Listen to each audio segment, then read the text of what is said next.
Di Kominfo hari ini juga akan ada pengumuman siapa saja ASN yang ada di dalam Kominfo yang kemudian terjerat juga di dalam judi online. Kalau kita bicara sanksi, nanti sanksinya itu harusnya seperti apa untuk ASN?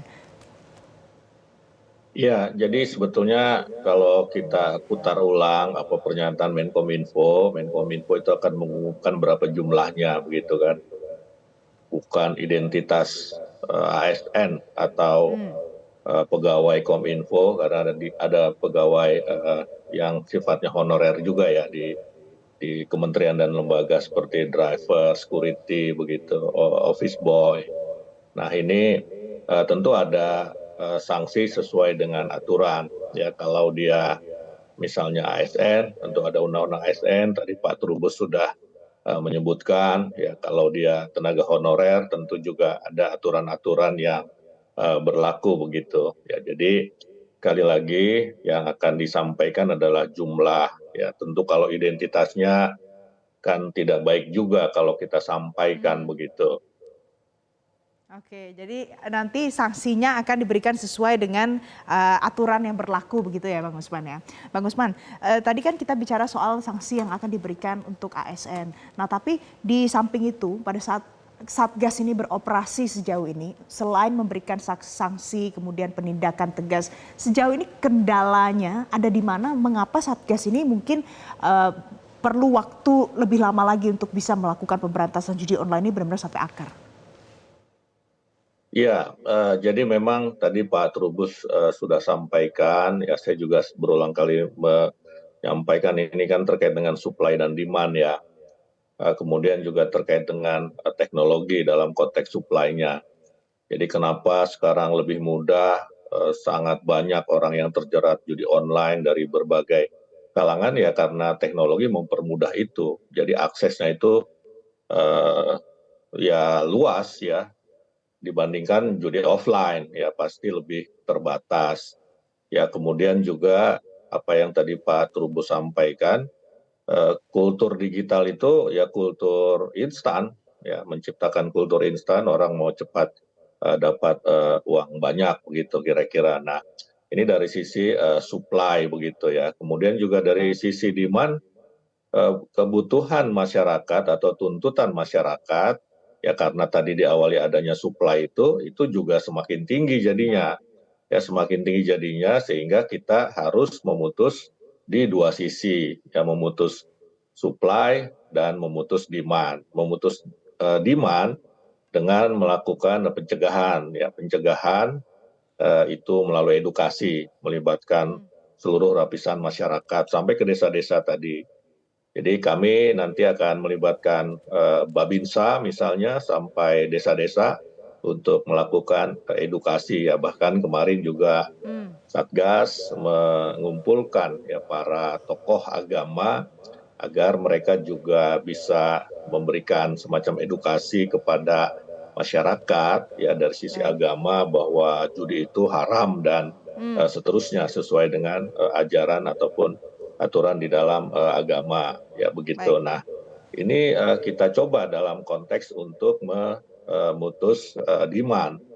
Perlu kontribusi seluruh lapisan masyarakat begitu ya. Kemudian dari sisi penindakan ya dari sisi penindakan selain pemutusan akses ke eh, konten, ke website, melakukan penangkapan bandar ya. Jadi dalam undang-undang KUHP itu di pasal 303 itu dikatakan bahwa siapapun yang dengan sengaja menawarkan atau memberikan kesempatan untuk permainan judi ini artinya bandar.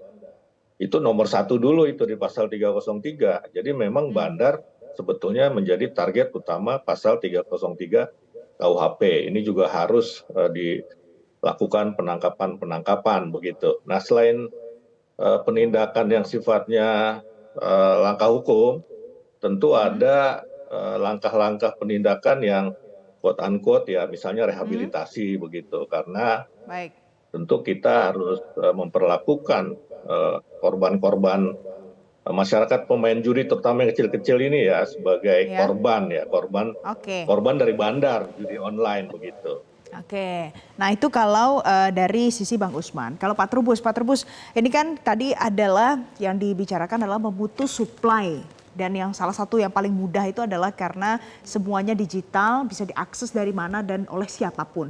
Ada masukan apa dari Pak Trubus untuk memutus supply yang bisa diakses secara digital ini Pak Trubus? Iya, untuk mutusnya kan selama ini kalau yang dilakukan oleh Pak Usman, ini Pak Usman ya dalam ini Kominfo itu kan terbatas pada menutup situs atau platformnya saja. Tapi dia tidak bisa sampai masuk ke konten. Nah ini kan persoalannya kan konten ini yang kemudian ditawarkannya banyak sekali kan. Ada pakai Telegram, pakai macam-macam yang jenisnya sangat beragam dan sangat menarik hati bagi orang yang melihat. Jadi istilahnya eye-catching lah gitu. Jadi itu penyebabnya kemudian harus dilakukan istilahnya kapasitas pemberian kapasitas Mbak, kapasitas kewenangannya. Jadi dalam ini menindaknya sampai ke tingkat yang lebih lanjut ya termasuk konten itu. Kemudian masukan juga kepada ini PPATK selama ini kan cuma mengumpulkan memapping doang. Padahal dia kan intelijen keuangan itu harusnya dia diberikan kewenangan lebih lanjut untuk menginvestigasi juga gitu loh. Menginvestigasi sampai tingkat itu siapa namanya sampai disebutkan dan perlu juga Anda proses proses hukumnya gitu. Jadi tidak sekedar itu karena nanti tentu untuk penegakan hukum ada di kepolisian, di kejaksaan. Tetapi kan persoalannya kemudian karena ini sifatnya perilaku yang menyangkut judi online, nah sehingga perlu ada satu penanganan yang sifatnya khusus Mbak. Jadi karena itu PPK perlu ada penguatan. Yang lain menurut saya penting ini Satgas ini jangan hanya istilahnya jangka pendek, tapi sifatnya akan berlanjut terus karena apa? Karena teknologi berkembang terus. Karena apalagi sekarang dengan adanya penggunaan kecerdasan ini ya itu lebih cepat lagi gitu ya. Jadi orang akan menciptakan ya namanya aplikasi-aplikasi itu dengan mudah Mbak. Jadi ini menurut saya apalagi tawarannya kan sekarang privat to privat, orang ke orang sendiri. Nah itu Kominfo nggak bisa mendeteksi, PPATK juga nggak bisa mendeteksi apa-apa, apalagi kemudian sudah nanti ke rekening bank. Kalau bank sudah rumit karena itu ada OJK juga yang berwenang di situ, ada pihak perbankan juga dan macam-macam yang harus melalui prosedur yang panjang. Nah ini menurut saya kemudian celah-celah ini digunakan para pelaku-pelaku ini judi Mbak dengan segala kelihayannya dan kecanggihannya mereka itu untuk mengalih celah hukum itu Mbak. Itu penting. Yang terakhir ya bagi saya masukan penting banget itu adalah bagaimana kemudian ini roadmap-nya harus disampaikan kepada masyarakat kaitannya dengan ini Mbak, masyarakat menengah dan masyarakat bawah karena memang ini penciptaan lapangan kerja menjadi sangat penting karena ini kan sumber kemiskinan juga tidak hanya orang miskin, memang kemiskinan yang paling banyak kalau lihat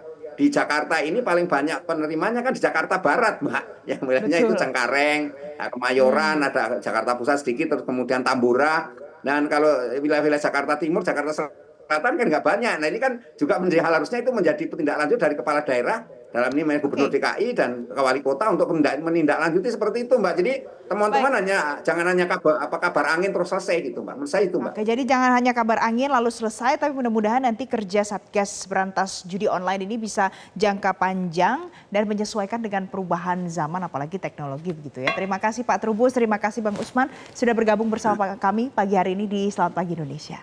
Jelajahi cara baru mendapatkan informasi. Download Metro TV Extend sekarang.